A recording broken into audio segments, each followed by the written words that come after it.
Now, I think where a lot of entrepreneurs get lost is in what I would call the expectation gap, meaning that what people think building a business is going to be like and what it's actually like. There's that gap there that a lot of people can't bridge because that gap exists in the early time. And I think that's why most businesses fail. And I think that's one of the reasons why most entrepreneurs fail. And remember, as an entrepreneur, we're never failed until we've stopped. But a lot of people stop during that gap of, I thought I was going to, explode very quickly, or I thought this business was going to catch on quickly, or I didn't know it was going to be this difficult or work this hard or be this mentally taxing for me to run this business. And there's always that gap there, even after being successful, even having other businesses. When you start a new business or try to grow a new venture, product, or service, it's always going to be the same. There's going to be that delayed gratification and that gap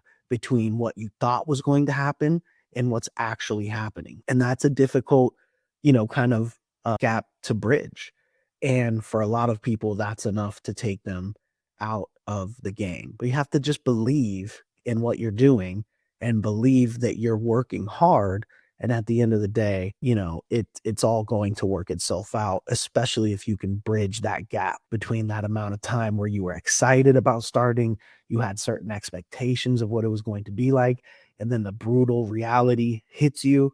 And if you can keep going after that point, I think that's probably a turning point where there's a huge percentage of entrepreneurs that when you make it past that turning point, that's going to indicate that you're probably going to be successful. I think the majority of people drop out during that gap period.